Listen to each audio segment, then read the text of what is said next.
Le Real Madrid a trouvé sa nouvelle BBC. Pour leur première saison ensemble, le trio d'attaque actuel formé par Mbappé, Vinicius et Rodrigo a des stats très proches de la fameuse BBC, composée à l'époque par Bale, Cristiano et Benzema. Jamais les Madridistas n'oublieront la ligne d'attaque dévastatrice qui a fait les beaux jours du Real Madrid pendant 5 saisons, avec presque autant de Ligue des Champions et autres trophées remportés. CR7 en étant le leader, mais bien soutenu par ses deux compères. L'apogée de ce trio aura sans nul doute été la saison 2015 à 2007, où à E3, les attaquants ont inscrit 98 des 149 buts marqués par leur équipe, toutes compétitions confondues, avec un total stratosphérique de 51 réalisations pour le Portugais.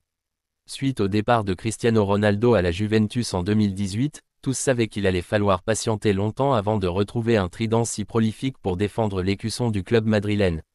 Mais au vu des performances récentes de l'attaque merengue, ce moment semble être enfin arrivé, car si un temps on pensait que Rodrigo Góes allait faire les frais de l'arrivée de Mbappé, Ancelotti penchant au départ pour le maintien de son 4-4-2 dans lequel le Français aurait pris la place du Brésilien, la tendance des dernières semaines est tout autre, et colle avec une force de frappe retrouvée pour les Madrilènes.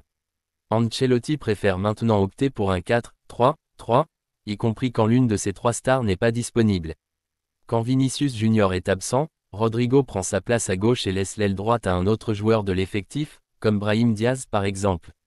Des débuts similaires. Si l'on compare les chiffres de la première année de la BBC à celle de la VMR, Vinicius Mbappé Rodrigo, on constate de fortes similitudes à ce stade de la saison.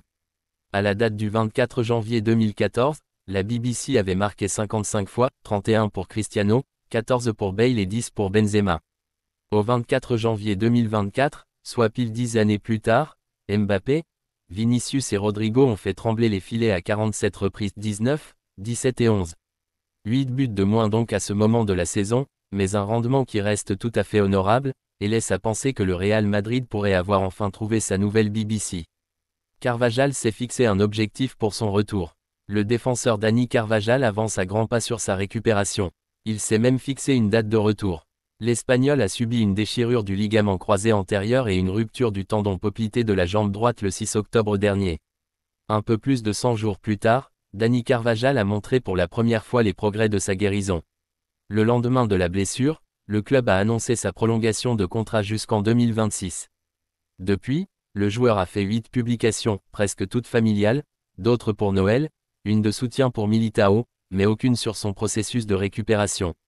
Jusqu'à aujourd'hui, avec un bref message, 15 semaines, le latéral a posté 8 photos dans lesquelles on le voit faire des exercices de récupération et de renforcement du genou droit. Objectif mondial des clubs. Alors que le pronostic initial prévoyait une indisponibilité d'1 an, l'objectif de Dani Carvajal est de participer à la Coupe du Monde des clubs qui se déroulera du 15 juin au 13 juillet 2025 aux USA. Comme l'avait affirmé le capitaine madrilène le mois dernier, il estime avoir de sérieuses chances d'être rétabli d'ici là et compte bien retrouver son poste à Madrid pour cette nouvelle compétition. Mon objectif c'est la Coupe du Monde des clubs. Début juin, 8 mois se seront écoulés depuis l'opération. Nous verrons comment les choses évoluent, a-t-il déclaré lors d'une interview avec le magazine Esquire.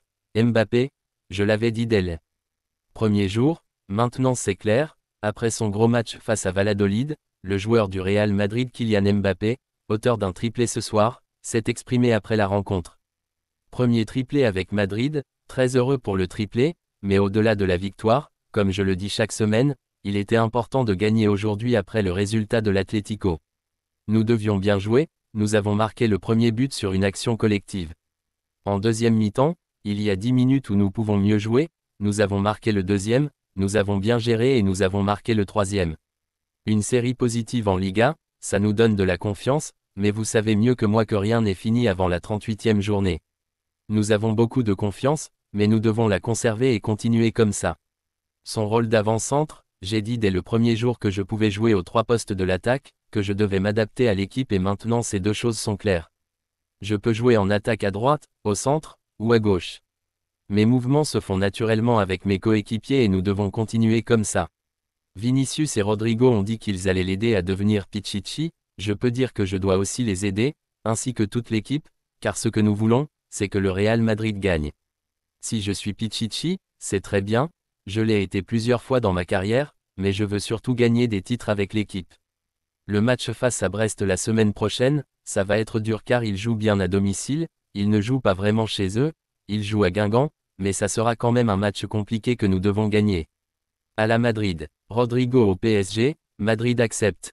Après avoir recruté KHV Kvaratskhelia cet hiver, le PSG sera de nouveau attentif pour renforcer son attaque l'été prochain. Les noms de Rodrigo et de Gion Durand ont été cités et les deux hommes n'ont pas fini d'être associés.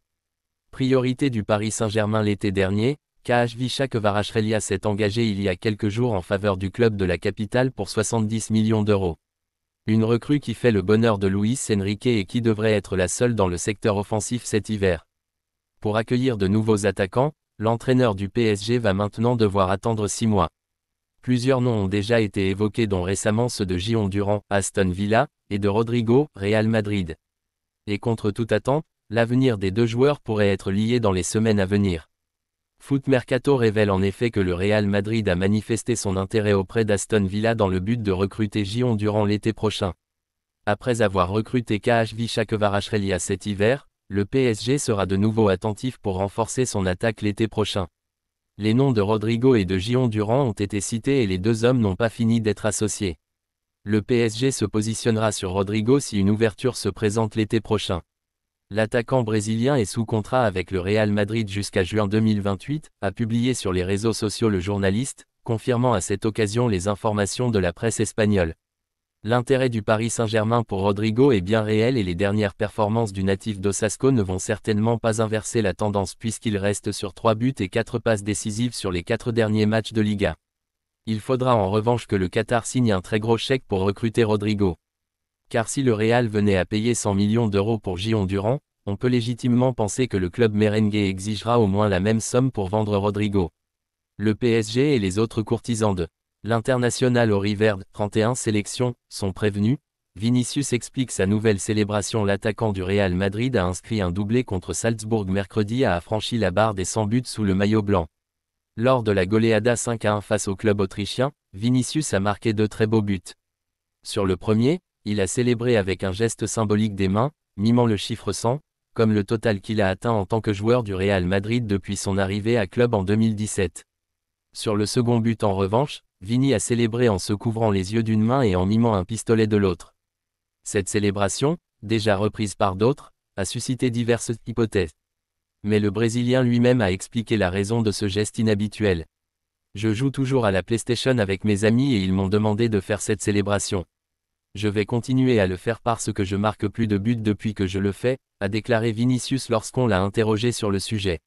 Bien que ça semble nouveau pour certains, ce n'était pas la première fois que l'attaquant madrilène faisait ce geste particulier qui consiste à se couvrir le visage. Ni la dernière, donc. Ce week-end, pour le déplacement du Real Madrid à Valladolid, Vinicius Junior ne pourra pas refaire sa nouvelle célébration, puisqu'il est suspendu. Face à Brest en Ligue des Champions la semaine prochaine non plus, puisqu'il est là aussi suspendu pour accumulation de cartons. Il va donc falloir attendre un peu avant de voir le Brésilien célébrer de la sorte.